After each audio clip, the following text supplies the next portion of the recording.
The parade ground stretched wide beneath the rising sun as the first call of the day echoed through the air, and the young recruits fell into formation, with boots pounding against the gravel. Like drums of war, the colonel walked forward with his chin raised high, his presence casting a heavy shadow over the line of trembling soldiers. His voice carried the sharp edge of command, slicing through the silence as he barked orders, each one meant to test the steel in their bodies and the resolve in their hearts. Yet in the sea of stiff postures and steady glares, his eyes found one who did not move with the same rhythm. She stood at the far end of the row, her back straight, but her breathing heavier than it should have been, her uniform immaculate. Yet her energy seemed different, not the kind of difference born from laziness, but from something deeper. Though the recruits beside her tried not to stare, their sideways glances betrayed their curiosity and their concern. The colonel noticed too, and his gaze hardened as he zeroed in on her, as though a hawk had spotted prey struggling on the ground before it could fly. The silence grew heavier as his boots struck the gravel, drawing closer with purpose. His eyes burned into her as he barked, at her, demanding to know why she looked slower, why her stance faltered, why her movements were not in sync with the rest of the line. The recruits felt the tension grow sharp in their stomachs, because they had seen this game before. The colonel thrived on exposing weakness, mocking hesitation, and pushing until the one caught in his trap broke down before everyone else. Yet she did not lower her eyes. She only stood in silence as though calculating her response, and that silence only fueled his cruelty. The colonel laughed sharply, the sound echoing across the yard like steel scraping against steel. He accused her of weakness, called her a fraud in uniform, claimed that excuses were the first step toward cowardice, and that there was no place for cowards on his ground. His words cut through the line of recruits, many of them flinching. Though his aim was fixed squarely on her, she inhaled slowly, her chest rising as if holding back something unsaid. And in that moment, every recruit waited breathlessly to see if she would speak. Her voice finally came quiet but steady, as she admitted she could not give her full effort that morning. The colonel seized upon her words, twisting them into a weapon of humiliation. He mocked her, claiming that any soldier who walked onto his training ground with excuses did not deserve to wear the uniform. His laughter grew louder, bouncing off the walls of the yard until even the birds scattered into the sky. The recruits held their breath because they knew the colonel never relented once he had chosen his target, and she had just given him all the fuel he needed to burn her. He stepped closer until his shadow fell across her shoulders, daring her to speak louder, daring her to offer him a reason. Worth hearing his tone dripping with venom, he demanded to know what kind of excuse she thought could possibly stand in the face of military discipline and brotherhood. He told her there was nothing she could say that would justify weakness. In a place built for war, the recruits shifted uneasily, wishing they could look away, yet unable to stop watching the clash that was forming before them. For a long moment she said nothing, her lips pressed into a firm line, her eyes never leaving. His face, the silence, stretched thick, as though it would suffocate everyone in the yard. The colonel's smirk widened, certain that she would crumble under the weight of it. But instead she moved slowly, her hand rising to the edge of her sleeve, her fingers brushing against the fabric with a hesitation that carried the weight of memory rather than fear. The recruits leaned forward instinctively, though none of them knew why, and even the colonel tilted his head slightly, waiting for what would come next. The colonel's voice dripped with mockery as he challenged her again, asking if she planned to cry, if she planned to reveal some story that would earn her pity among hardened soldiers. His words cracked like whips across the silence, but she did not flinch. Instead, her grip on the fabric tightened, and her gaze sharpened with a focus that none of them had seen before. It was not the gaze of a recruit cornered by authority, it was the gaze of someone carrying a truth heavier than the colonel's cruelty. The recruits shifted their weight, their nerves rising as they sensed something building in the air. Yet the colonel remained confident, certain that she would falter, certain that whatever excuse she carried would collapse before the crushing weight of his authority. But as her hand began to pull the fabric upward inch by inch, the energy in the yard changed, and the recruits felt it in their chests like the thunder that comes before lightning. The colonel leaned in, his smirk unshaken. But there was the faintest flicker of curiosity in his eyes, as though some part of him realized this might not unfold as easily as he expected. Yet his pride forced him to press forward, his voice taunting her to reveal what she thought would save her from the ridicule already circling around her. The recruits stood rigid, yet their eyes followed every movement, unable to look away from the tension unraveling before them, and just as her sleeve began to rise, exposing the first shadow of something hidden beneath, the colonel's smile froze for the briefest of moments, though he quickly masked it behind arrogance. But the recruits saw it. They saw that flicker, and they knew something was about to be revealed. Something that none of them could have imagined, something that would shift the balance of power on that ground in a way they could not yet comprehend. The fabric slid higher inch by inch until the jagged line of scar tissue came into view running along, her forearm like a river carved by fire and steel. The recruits gasped, their eyes widening as the scar caught the morning light. Its edges rough, its surface, a map of pain and survival etched permanently into her skin. The colonel froze only for the briefest flicker of a moment before his jaw tightened again, his pride forcing him to sneer as if the mark meant nothing. Yet his silence betrayed the first fracture in his unshakable armor, and the recruits felt it. She stood tall, letting the scar remain visible, her arm outstretched as though daring him to laugh again, her voice steady now as she spoke. For the first time in more than a whisper, she told him the scar was not an excuse. It was a memory carved deep from a night when fire swallowed the air and death lingered in every shadow. Her words carried no trembling, no plea. Only the weight of truth so heavy that even the recruits who had never seen combat felt it pressing against their chest. Yet the colonel still searched for words to cut her down. He asked if that was supposed to be impressive, if one scar was her shield against discipline, if she believed pain granted her immunity in a place where rules were iron and weakness was death. She met his challenge with calmness that unsettled the recruits around her because she did not raise her voice. She simply let the silence build before she spoke again. She said that scar was only the beginning, that it was not the worst of what she carried, and that what he saw was nothing compared to what remained hidden beneath the fabric of memory and flesh. The colonel narrowed his eyes, unwilling to show fear, unwilling to let the recruit see his resolve bend, but already the air around him had shifted the authority. He wore like armor no longer fit as easily as it had minutes before the recruits sensed it, and they leaned closer, unconsciously drawn to the tension that tightened with each passing second. Her sleeve still rolled high, her scar still gleaming, like a banner, not of weakness but of survival, and yet she had not told the full story. She began to speak again, her words slow, deliberate.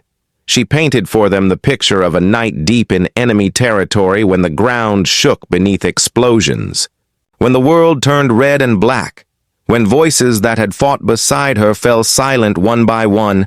She described how the blast had torn through her unit, throwing her into rubble, tearing flesh from bone, leaving her stranded in the dark.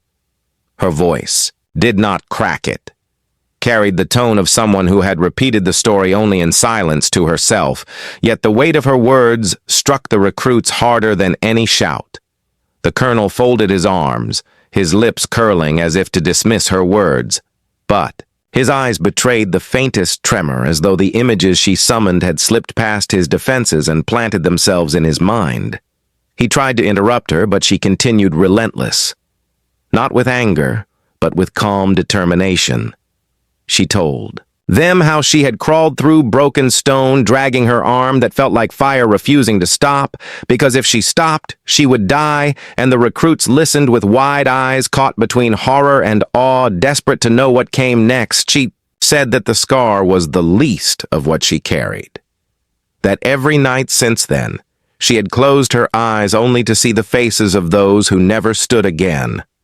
That every morning, she woke up with the weight of their silence pressing heavier than her own breath. The recruits looked down their bravado, shrinking as they realized her pain was not only flesh, it was spirit carved raw by loss and survival. Still, the colonel held his ground, though his voice grew sharper when he demanded why she thought her story mattered here. Her eyes never left his as she told him she was not seeking pity. She was not asking for leniency. She was only stating the truth that while others here trained for war, she had already walked through it and returned. Carrying scars, they could not yet imagine her words sliced deeper than any insult the colonel had thrown her way, and the recruits felt it in their bones. The colonel's authority seemed smaller in the shadow of her truth, yet he clung to it, unwilling to let go, unwilling to admit that for once his mockery had found no purchase. He barked at her again, his voice cracking against the heavy silence, challenging her to explain what gave her the right to stand here, demanding to know why she believed that scar changed anything about the expectations of this training ground. But she did not tremble. She did not falter. She told him that the right was written, not in her words, but in the blood of those she had carried through fire, in the screams that still haunted her, in the fact that she stood alive when so many stronger, faster, braver had fallen and left her to carry their memory. The recruits shifted, uncomfortably, some lowering their eyes, unable to meet hers, because in her voice they heard not pride, but the haunting echo of sacrifice and survival. The colonel clenched his fists, his face hardening. Yet in the stillness of his stare, the recruits caught the faintest flicker of doubt, a shadow that betrayed what he would never say out loud. She had shifted the ground beneath his feet, and though he still stood, he no longer towered over her as he once believed he did, and the recruits leaned forward, breathless, knowing she was about to reveal more. She paused, her gaze sweeping across the line of recruits, letting the silence grow heavier with each heartbeat. Her words, when they came, were sharper than steel. She told them, the scar was not her excuse. It was her reminder that every day she stood on her feet was a victory, that every breath she drew was earned by the ones who no longer breathed beside her, and that the colonel could call her weak, mock her scar, and laugh at her story. But nothing he said could erase the truth of what she had lived and what she still carried in silence. The colonel stepped forward, his boots striking the ground like thunder, but the sound no longer commanded the same power it had before he opened his mouth to lash back. But the words stalled on his tongue, because even as pride fought to hold his expression steady, something behind his eyes betrayed him, and the recruits saw it. They saw the crack, the hesitation, the smallest trace of recognition that he could not smother no matter how hard he tried, and in that crack her scar had spoken louder than any excuse ever could, and as she stood there with her sleeve still rolled up, her scar still visible under the sun, and her voice steady in the silence. The recruits knew that this confrontation was far from over, that something had shifted in the air, that the colonel would either break her or be broken himself, and none of them could predict which path the morning would take.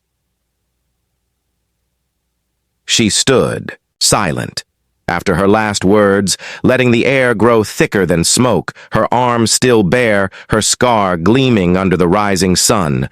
The recruits did not dare to shift or whisper, for they felt they were no longer watching an exchange of orders. They were witnessing a battle of wills that ran deeper than rank, deeper than discipline, and deeper than the walls of that training ground.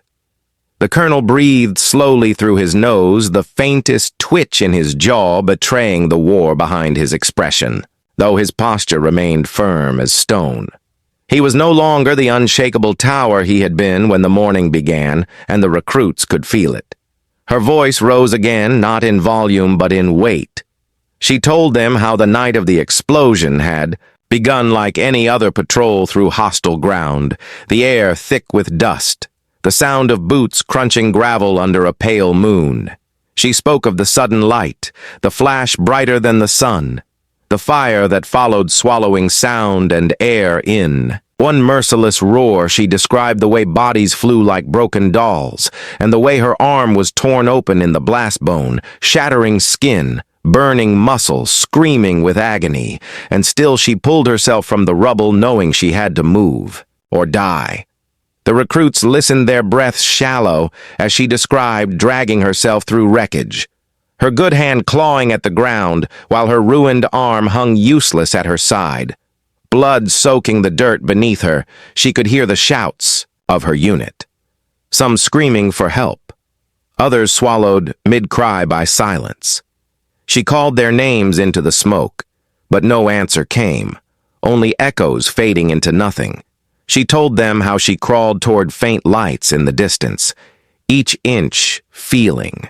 Like a mile, her body screaming at her to stop, yet some force deeper than willpower dragged her onward. The colonel stared at her, his fists clenched at his sides as if holding back words that would not come. His eyes narrow, yet betraying a storm. He refused to release. He demanded to know why she was telling this, why she thought tragedy granted her strength above others, why she thought surviving pain made her equal to the warriors still untested. His tone cracked with fury, yet beneath it, all there was something else, something the recruits recognized but could not name. She met his fury with calm, her gaze unbroken, her body unshaken, her words ready. She told him that surviving was not a gift. It was not something she bragged about. It was a curse and a reminder. She said that every morning she woke hearing voices that no longer lived, that every night she closed her eyes and saw faces she could never save, that the scar was not power. It was punishment. It reminded her of the ones who did not stand beside her anymore, and it demanded that she keep standing for them, because if she fell too, then their silence would claim her as well. The recruits shivered, though the sun climbed higher. The colonel barked again, claiming, scars did not matter on this ground. Only results mattered. Only discipline mattered. He shouted that soldiers who carried ghosts were weaker, not stronger, that war demanded coldness and obedience, not stories and sorrow, but even as his voice thundered, it no longer struck the recruits with the same fear it once had. They were hearing two truths, clash like swords, and the one spoken by the scarred soldier rang sharper in their ears. She let his anger pass through her like wind through stone. Then she answered quietly. She said discipline was built on sacrifice, and she had already given more than most would ever be asked to give. She said coldness was easy, but remembering was harder, carrying was harder, living was harder. She reminded him that scars do not fade when training ends, that soldiers carry them into every sunrise, into every breath, into every silence. She told him that he could mock her body and belittle her pain, but he could not take from her the right to stand there because she had earned it in ways the training ground could never measure. The recruits exchanged uneasy glances, one or two, even lifting their eyes to the colonel as though silently daring him to respond, as though realizing that in this moment his authority was being weighed against something larger than rank, larger than rules.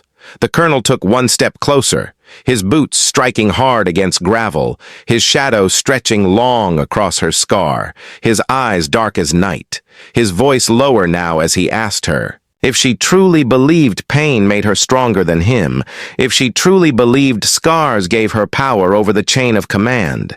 His words carried venom, yet also hesitation. Her reply was steady. She said, scars did not give her power. They gave her truth. They gave her memory, and they gave her the burden of survival. That burden demanded she never quit, never yield, never fall, even when her body begged her to surrender. She said she was not stronger because of her pain. She was stronger because she carried it, and still stood still. Thought still moved forward. The recruits felt the weight of every word pressing against their chests, like a hand they could not remove. And the colonel stood silent for a heartbeat too long. She continued before he could regain himself, telling them all that the scar was not her only one, that her body carried others unseen beneath the uniform.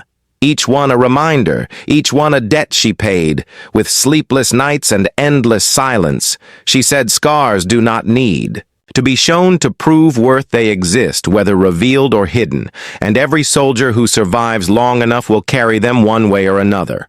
Her eyes swept over the recruits, many of them suddenly looking at themselves, wondering what scars might one day mark their own bodies or minds.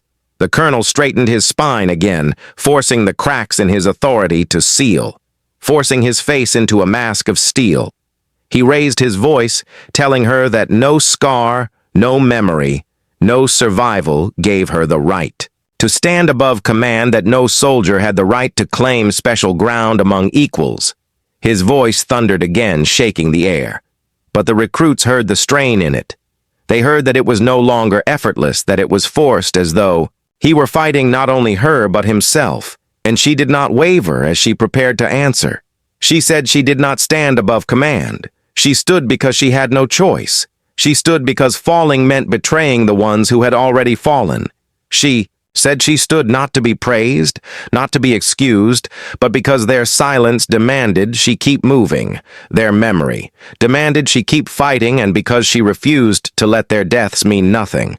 Her voice grew sharper, her tone cutting through the colonel's thunder until the recruits could no longer tell which authority commanded them more, the rank on his chest or the truth in her words.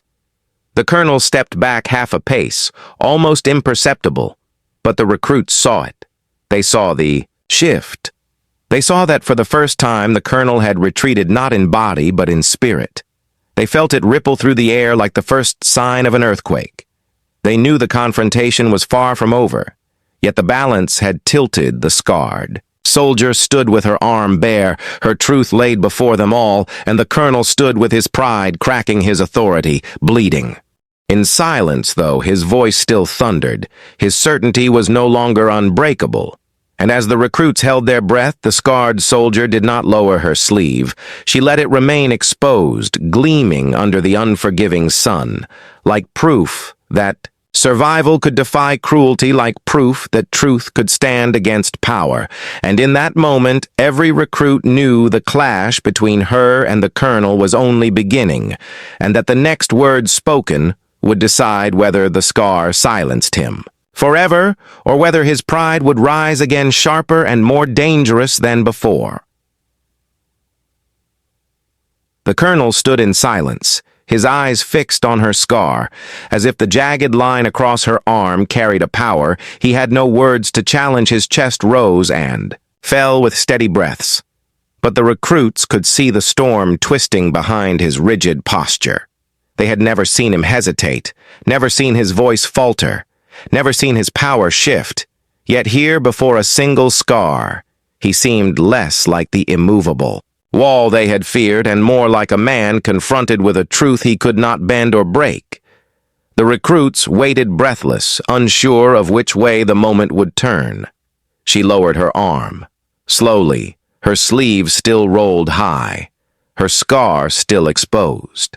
For every eye to see her gaze, never leaving the colonel, as if she was daring him to speak, daring him to find words strong enough to tear through the truth she had laid bare. But none came.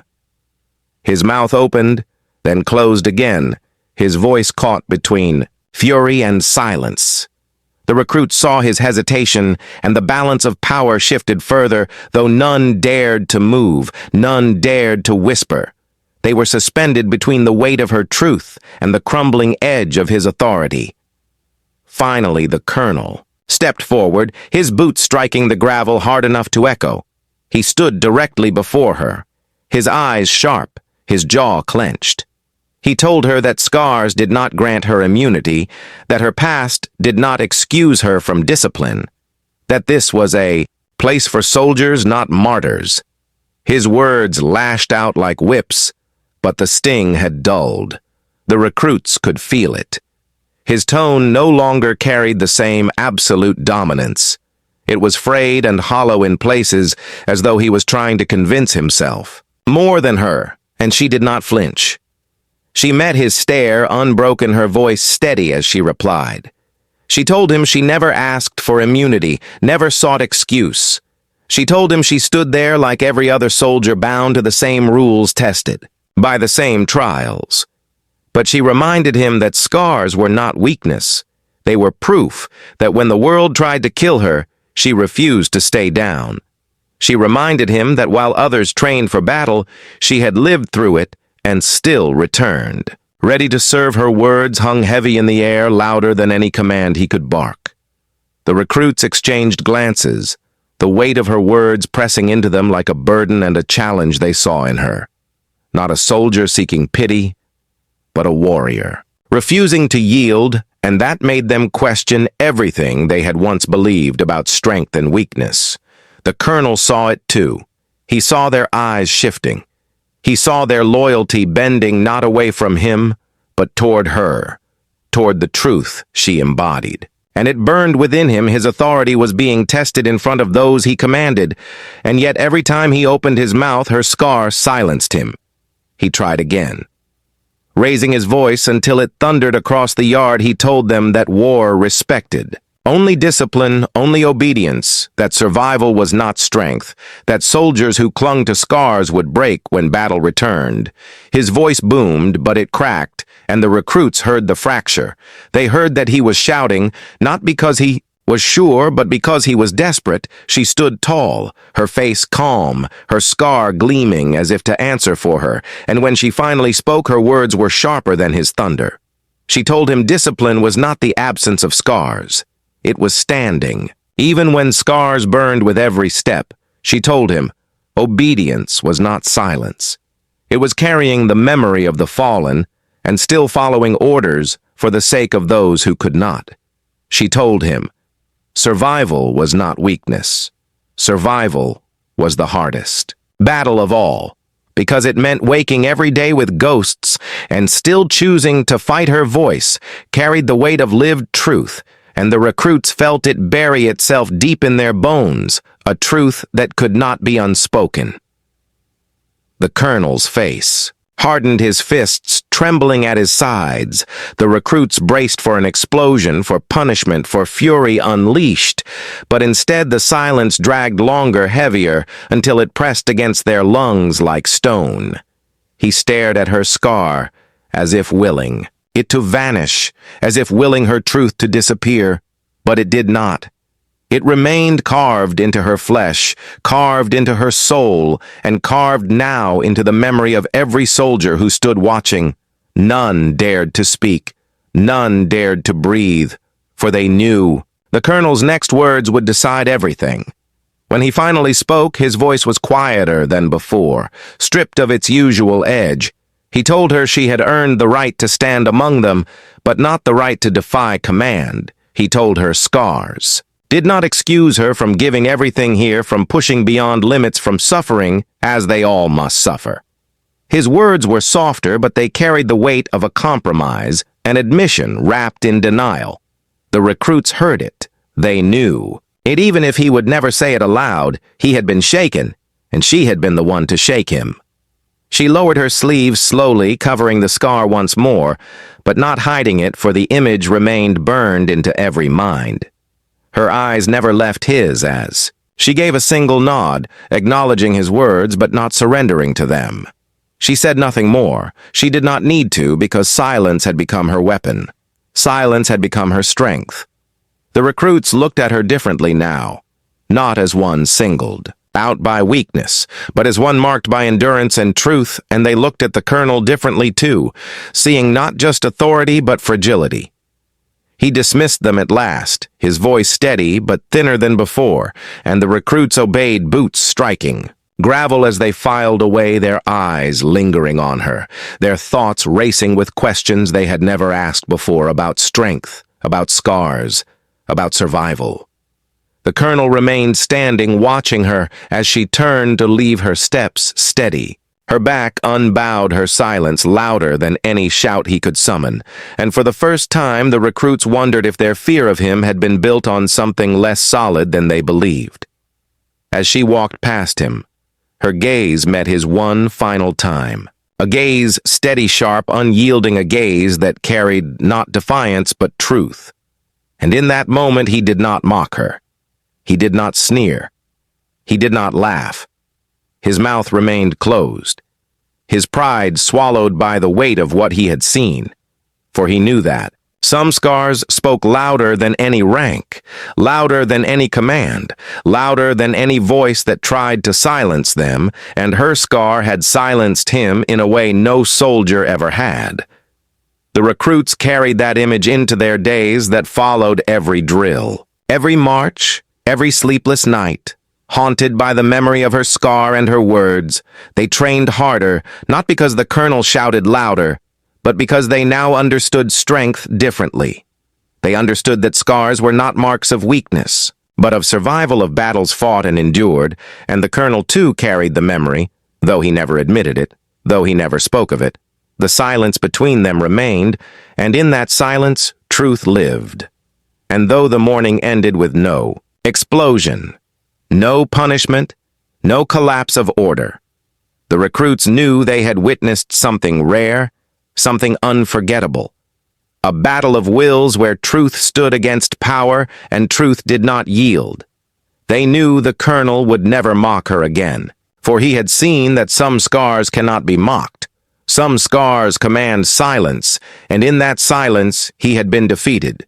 Though he would never say the words aloud, the recruits knew, and she knew that victory belonged to the scarred soldier who refused to fall.